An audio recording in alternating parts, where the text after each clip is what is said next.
નમસ્કાર વિદ્યાર્થી મિત્રો, લિબર્ટી સ્કૂલના ઓનલાઈન ક્લાસમાં આપનું હાર્દિક સ્વાગત છે। તો મિત્રો આપણે આજે ધોરણ 11 માં આંકડાશાસ્ત્રમાં પ્રકરણ 1 માં નવા પ્રશ્ન ઉપર જઈએ। જે આપણો નવો પ્રશ્ન છે કે ગૌણ માહિતીના ઉપયોગ દરમિયાન સાવચેતી રાખવી જોઈતી સાવચેતીઓ કઈ કઈ સાવચેતીઓ રાખવી પડે। તો મિત્રો આજનો આપણો આ પ્રશ્ન લાસ્ટ છે।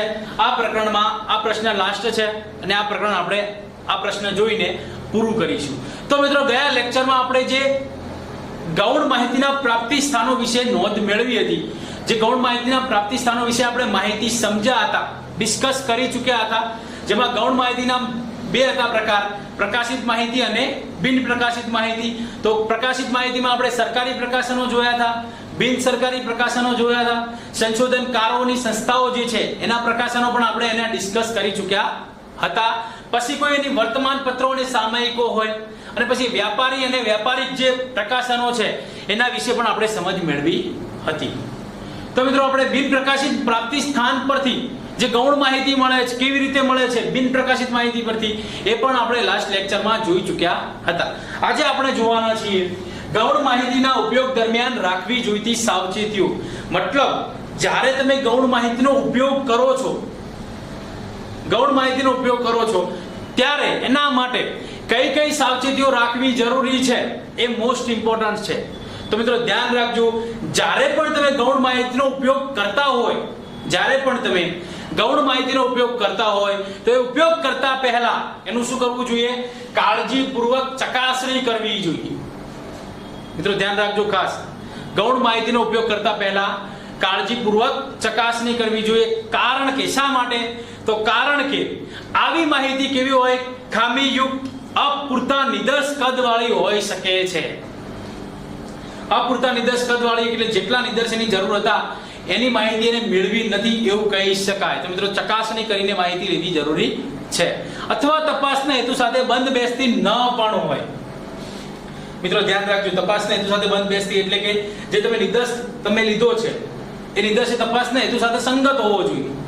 મતલબ જે તપાસ કરવા માંગો છો એની તમે એના જ નિદર્શનો ઉપયોગ કરી શકો છો, એવા જ નિદર્શ તમે લઈ શકો છો। બરાબર છે મિત્રો? તો એ નિદર્શ સાથે કેવો હોવો જોઈએ? સંબંધિત હોવો જોઈએ। આવી અયોગ્ય ગૌણ માહિતી આંકડાકીય પૃથ્થકરણ માટે અને તેના પરથી તારણો મેળવવા માટે અને તેનું અર્થઘટન કરવા માટે ઉપયોગી બની શકતી નથી। મિત્રો ધ્યાન રાખજો, જ્યારે પણ તમે આવી જે માહિતી છે એનું તમે અર્થઘટન કરવું હોય, એના ઉપરથી માહિતીનો ઉપયોગ કરવો હોય, એનું પૃથ્થકરણ કરવું હોય અને પૃથ્થકરણ કરી એનું અર્થઘટન કરીને એનું તારણો તમે આ માહિતીના આધારે મેળવી શકો નહીં।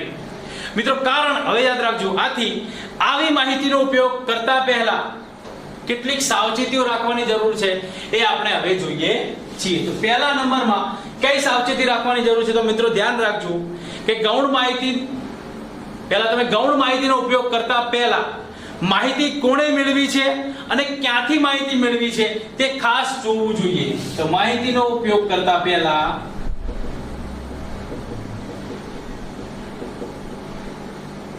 શું કરવું જોઈએ?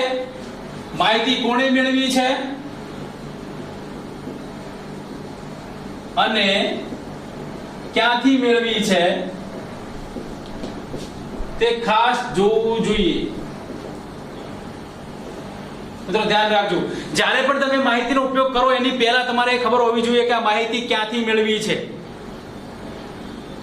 અને માહિતી કોણે મેળવી છે એ તમને ખબર હોવી જોઈએ। તો આ સાવચેતી રાખવાની વધારે જરૂર છે। તો મિત્રો યાદ રાખજો કે ખાનગી સંસ્થા દ્વારા તૈયાર કરેલ અહેવાલમાંથી લેવાયેલી માહિતી કેવી હોય છે? ઓછી વિશ્વસનીય હોય છે। મિત્રો ધ્યાન રાખજો કે ખાનગી સંસ્થા દ્વારા જે માહિતી તૈયાર કરવામાં આવેલી હોય અને એ તમે માહિતીનો ઉપયોગ કરતા હોય તો એ માહિતી કેવી હોય છે? ઓછી વિશ્વસનીય હોય છે। કારણ કે ખાનગી સંસ્થાઓ પોતાના પૂર્વગ્રહો અને વિચારસરણી અનુસાર માહિતી એકત્રિત કરતી હોય છે, એના પૂર્વગ્રહોના આધારે। એ મતલબ એ તમને બધા માટે માહિતી એકત્રિત ન કરતી હોય, એ પોતાના પર્સનલ પર્પઝ માટે પણ એ માહિતી શું કરતી હોય છે? એકત્રિત કરતા હોય છે ખાનગી સંસ્થાઓ।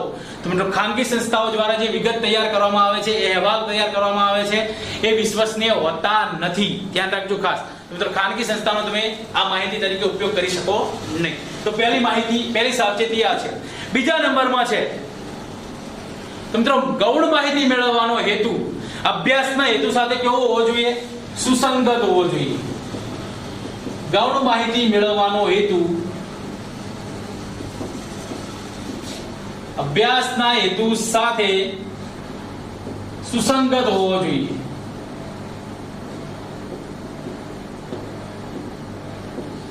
ગૌણ માહિતી મેળવવાનો હેતુ અભ્યાસના હેતુ સાથે કેવો હોવો જોઈએ? સુસંગત હેતુ હોવો જોઈએ. સુસંગત ધ્યાન રાખજો ખાસ, કારણ કે શું કરો, આવી માહિતી બિનઉપયોગી બની જાય છે. મિત્રો ધ્યાન રાખજો, આ અભ્યાસના હેતુ સાથે સંગત ના હોય તો તમે એ માહિતીનો ઉપયોગ કરી શકો નહીં. એટલા માટે જ એ માહિતી કેવી બની જાય છે? બિનઉપયોગી બની જાય છે. જે તમે વર્ષો સુધી મહેનત કરી હોય તો ગૌણ માહિતીમાં તમે કોઈ બીજા પાસેથી માહિતી મેળવો છો, પરંતુ એ તમારા માટે ઉપયોગ બની શકે નહીં. એટલા માટે માહિતી કેવી બની જાય છે? બિનઉપયોગી બની જાય છે. તો મિત્રો આ યાદ રાખવું જરૂરી છે. ત્રીજા નંબરનો છે કે એકત્રિત કરેલ માહિતી ખૂબ જ જૂની ન હોવી જોઈએ. ધ્યાન રાખજો ખાસ, જે માહિતી એકત્રિત કરેલી છે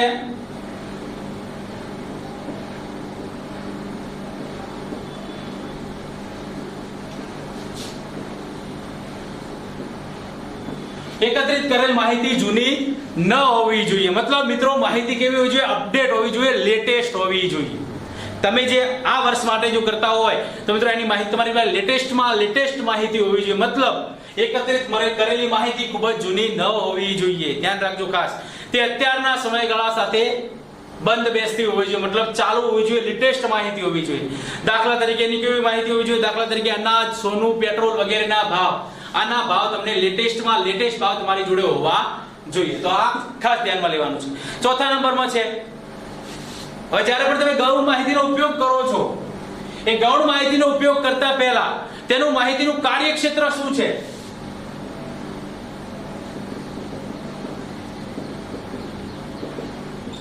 માહિતીનું કાર્યક્ષેત્ર શું છે અને કયા વિસ્તાર માટે એકત્રિત કરવામાં આવેલ છે? આ ધ્યાન રાખવું માટે, કયા વિસ્તાર માટે એકત્રિત કરવામાં આવેલ છે? ગૌણ માહિતીનો ઉપયોગ કરતા પહેલા એની એ માહિતીનું કાર્યક્ષેત્ર જાણી લેવું જોઈએ અને આ માહિતી કયા વિસ્તાર માટે એકત્રિત કરવામાં આવેલી હોય છે અને વપરાયેલા પદોની વ્યાખ્યા પણ વગેરે પણ જાણી લેવું જોઈએ. જે પદો અંદર વપરાયેલા છે, જે શબ્દો અંદર વપરાયેલા છે એની વ્યાખ્યા વિશે તમારે જાણી લેવું જોઈએ. તો મિત્રો આ ધ્યાન રાખજો ખાસ, માહિતીનું કાર્યક્ષેત્ર તમને ખબર હોવી જોઈએ અને કયા વિસ્તાર માટે માહિતી એકત્રિત કરવામાં આવી છે આની પણ સાવચેતી રાખવી જરૂરી છે. આગળ જે 5 નંબરમાં 2-3 માર્ક્સનો પ્રશ્ન પૂછાઈ શકે છે. 3 માર્ક્સનો પ્રશ્ન આઈએમપી છે કે ગૌણ માહિતીના ઉપયોગ દરમિયાન કઈ સાવચેતી રાખવી જરૂરી છે. હવે આગળ હોવું જોઈએ, સીધી અગણિત કરેલ માહિતીનો ઉપયોગ કરવાનું ટાળવું જોઈએ. મતલબ યાદ રાખજો, અગણિત એટલે ગણતરી કર્યા વગરની માહિતી તમે ઉપયોગ કરો તે માહિતીનો ઉપયોગ કરવાનું ટાળવું જોઈએ. અગણિત માહિતીનો ઉપયોગ ટાળવો જોઈએ. અગણિત માહિતીનો ઉપયોગ ટાળવો જોઈએ. મતલબ યાદ રાખજો, જે પણ માહિતી ગણતરી કર્યા વગર સીધી લખી દેવામાં આવી હોય એવી માહિતીનો ઉપયોગ ટાળવો જોઈએ. ખાસ ધ્યાન રાખજો. આથી અગણિત કરેલી માહિતી ક્યારેક ખોટી રીતે ગણતરી કરીને ઉપજાવેલ હોઈ શકે, અંદર ખોટી રીતે ગણતરી કરીને એ માહિતી બંધ બેસાડી દીધી હોય એવું થઈ શકે છે. એટલા માટે મિત્રો આ સીધી માહિતીનો ઉપયોગ ટાળવો જોઈએ. આગળ જઈએ, કઈ રીત દ્વારા માહિતી એકત્રિત કરેલ છે તે જાણી લેવું જોઈએ. ખાસ આ મહત્વનું છે કે જે માહિતી એકત્રિત કરી છે એ કઈ રીત દ્વારા એકત્રિત કરેલ છે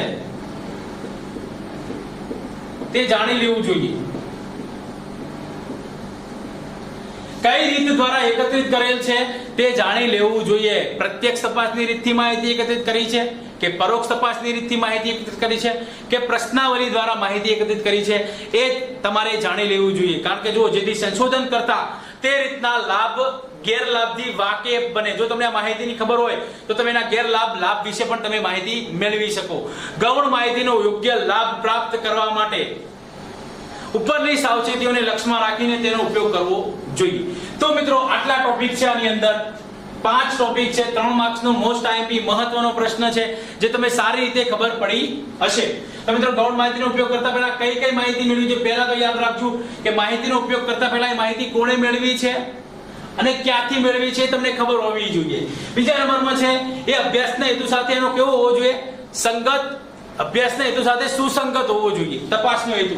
પછી ત્રીજા નંબરમાં છે એકત્રિત કરેલ માહિતી જૂની ન હોવી જોઈએ, મતલબ લેટેસ્ટ હોવી જોઈએ.